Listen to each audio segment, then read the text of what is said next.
Hi, everybody. This is Alan Wright. I'm the founder and owner of Zephyr Conferences, and this is week 5 of our 10-week video series for small business marketing for the wine, beer, and food industries. And week 5, we will be talking about CRMs and email marketing. I've got with me Beth Palouse, who works in our company, and she is the marketing expert for the tour side of our business. We run 3 tour companies. Zephyr Adventures runs active tours around the world. Taste Vacations runs wine, food, and beer tours around the world. And Travel Montana runs tours in our home state. And Beth is a marketing expert with past experience working for a digital marketing agency. And so she's going to help me out for today's talk on databases and email marketing.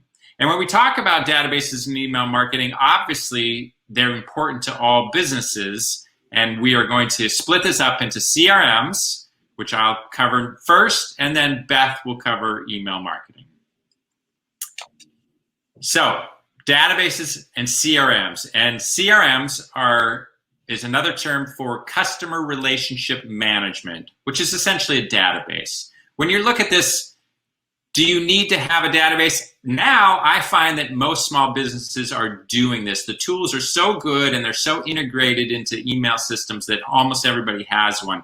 When I started my company 24 years ago, it was very common for small businesses to start without any sort of database. And actually, that's probably true in some industries too, if you think about small mom and pop retail shops.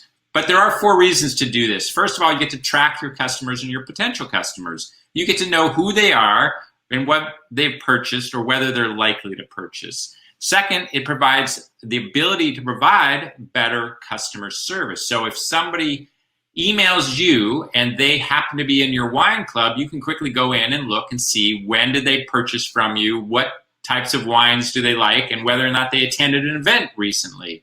Number 3, you can share data among your team. If you do not have a database or a CRM, then one of your employees who is collecting data from one of your customers won't have anywhere to put that, and then other people on your team won't know that information. And fourth, finally, is that it allows you to do marketing, email marketing, but also text marketing and phone marketing and mail marketing as you keep that information. And Beth will talk about this a little bit more. Selecting a database, the basics, you can just keep a list of people that have ordered from you on Excel. It works. The same kind of thing, even better, is to do it online if you've got more than one person in your business, because then you can easily share the database and people can update it at the same time. You can also pay for a CRM. We use Insightly on our tour side of our business. It's just one of many, many, many, and you have to do a lot of research to figure out what type of CRM to purchase. Perhaps more common in this industry for small shops that are selling out of tasting room, tap room, and online is to have a point of sale system that is tied into a CRM. So if your point of sale software can collect data on individuals and keep it that you can access, that's essentially a CRM. You could also essentially just use an email marketing program. So Mailchimp, Constant Contact are 2 very commonly used ones, and they allow you to track information on your customers. You can add fields in there for birthdays, for notes, for purchasing preferences, and you can do it all in the software email program itself. It can be a little bit more cumbersome. It's not designed to be used like a database or a CRM, but it certainly could work. The hurdle you face when selecting a database is to align it with an email program, and it really should align both directions. So for example, if you look in your database and you see customer Susan Smith and you want to email that customer, then ideally your database would talk to your email program so that when you emailed that person, it would record in your database, and when that person responded or unsubscribed, it would have to then reflect from the email program back to the database. So that's the key. If my suggestion is, in this industry, you should first off look at your point of sale software and see whether it has a CRM system attached to it. Next, how to build a database. Well, obviously the same answer then is through your sales transaction data. If you can get that data connected to your CRM in some ways, or it's integrated to your CRM, then that's going to record your customers' data directly. That's the best. Calls to action on your websites or social media. So you can have forms on your website. Obviously, we all know this, pop-up forms or just subscribe here forms, or links on social media to forms where people can give you their information. Very common. Number 3, log in on taproom or tasting room Wi-Fi. So you can have a free Wi-Fi and then require people to log in and ask if they want to opt into your email marketing list. Partnerships. You could do partnerships or giveaways or other ways to get people to sign up to your database. The key, however, is to make sure you're getting quality names, not just quantity. And finally, make sure you are following the data privacy rules, which are stricter in Europe and in California than they are in many other states here in the United States. The data to collect, starting from the most important, you obviously need their name. Probably you need their email address so you can communicate with them by email. Zip code or city state is super useful, or country, depending on what your market is. That way you can segment by geography. Phone is useful if you're ever going to need it, right? So if you are going to do text marketing and you ask people to opt into that, or if you actually will ever call them, then you would need phone. If not, maybe you don't need to keep that. Past transactions, that's the transaction data. Very useful, so you know who's purchasing and who's not and when they were. And finally, customer preferences. This is something that doesn't have to be done. Obviously, you don't need to necessarily write in there that John Smith likes hazy IPAs and that's about all he orders. But you could put in there that John Smith likes to attend the events on Wednesday nights, and so make sure we alert him, or it bought a round for the whole bar last night and we should thank him. So you could add that sort of customer data as well. And now I'm going to pass it over to Beth for the email marketing portion. Thanks, Alan. So email marketing is a really important part of your overall marketing for your brewery or your winery.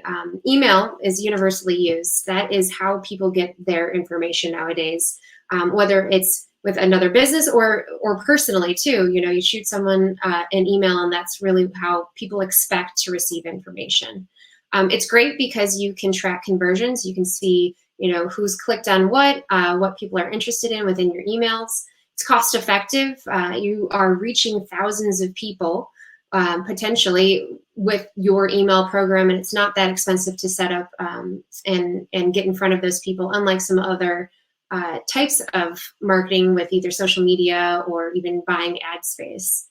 You can also micro-target and really segment the messages that you're sending out in your emails, and personalize those emails as well. Once you get to know your audience and you know who you're talking to, you can make sure that you're providing information that is pertinent to them. And it's also measurable, which is great because then you can see exactly how effective your email marketing campaigns are. So selecting an email program, there's a couple different options depending on what your preferences are, depending on how your business is set up. One way would just be to use a CRM program with an email capability.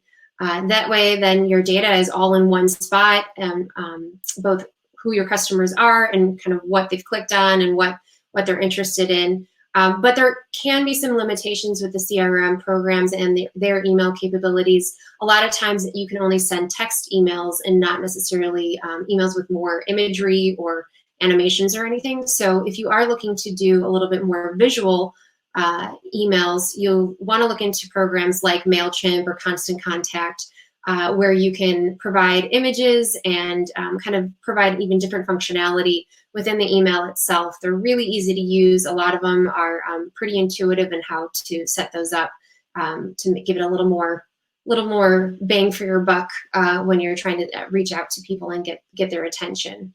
But there, of course, you still want to have a personal email system too, and that would just be, an info at email address or the email address of your general manager or whoever, to make sure that there's a personal way or a direct way to reach your staff or your business. Some effective email strategies would be setting up automatic emails. This could be for just a thank you for purchasing or confirmation that someone purchased either a product of yours or RSVP to an event. But also you can set up welcome emails when someone signs up for your email list, welcoming them to the family, if you will. And even if you have been launching for a new product or something, you can set these up so that once someone signs up for your email list, they've received regular communications from you without you having to go in and do that for every single contact and not knowing exactly when someone maybe has entered into your database, that those are automatically sent out for you. Email newsletters. You want to regularly be in front of your audience, providing some news about your brewery or your winery. Email campaigns, and this would be maybe a specific awareness campaign or product launch or a live event that you're wanting to host. So making sure that it's getting out to your audience about something new. And then targeted emails, you can really segment your audience within a lot of the email programs like Mailchimp, and so that you're making sure you're reaching the people that really care about specifically what you're talking about in that email. And then there's RSS feeds. So if you have a blog, you can set it up so you don't have to email out every time you've posted a live blog post. That will just get automatically sent to your email list. You can do that actually through programs like Mailchimp. You can set it up so it connects to your blog automatically. And then again, with the personal emails, making sure, like for your wine club or your mug club, that either the manager or whoever's in charge of those things are sending out more personal emails to the people that you're wanting to engage with even more, because it's kind of like receiving a piece of mail in the snail mail, and if that little personal touch can go a long way, especially when people are receiving a lot of general marketing emails all the time. It's nice to get the personalized one too. Email analysis. So when you're looking at how your email campaigns are doing, you want to be looking at open rates, which is really looking at the subject lines, what's working, what's not, what's catching people's attentions. Click-through rates, which would be inside the email, the copy, the images you're using, the format of the email template that you're using, and then conversion rates, where you can even check not only if someone has clicked through to your website, but even all the way to, has that person actually even then purchased either some wine or beer or even, a t-shirt or swag from you, and you can link that back to that specific email and how they got to that point. But with email analysis, another important thing to do is to A/B test, to make sure that you're really, thinking about how things are being phrased. You can be testing subject lines and see which one is resonating more. What we like to do a lot of times is send to half our email list the A/B test, and then once we find out a winner from that, send the winning subject line to the rest of our database. But you can also test with imagery, and again, with even like the email template and format of how things are doing, just to make sure that you're being as impactful as you can with the email that you're sending out. If there's any questions or anything about what Alan and I presented, here are our contact emails. Feel free to shoot us any questions you may have. Thank you, Beth. And to reward those of you who have watched to the end of this video, I want to give you 3 tips on email marketing that I've learned through my many years doing this. Number 1, create a manageable plan and then execute it. I see too many people creating tasks that are more than they're actually going to ever have time to do. Let me give you a quick example. I went into a brewery in Boulder 6 or 8 years ago to do a marketing analysis, and they were collecting email addresses from their tap room. And I thought, great, and now what are you doing with this? They said, oh, here's the stack of them right here. We never have time to actually input them into our database. So that doesn't help. Number 2, don't sell too much. Most businesses want to just deliver information that they want to present. But what you really want to do is think about what the customer, your customer, wants to hear. It's not always the same thing, and it's more important to provide the information that they want to hear so that they'll actually continue to read your emails. And number 3, be personable and personal, especially as an owner. A lot of times you don't need to have a fancy email that goes out to people. Just a personal statement in text from you can be very powerful and create a connection that you're not maybe creating with other emails. So that's it. Next week is week 6, and we're going to talk about social media marketing. Hopefully this has been helpful.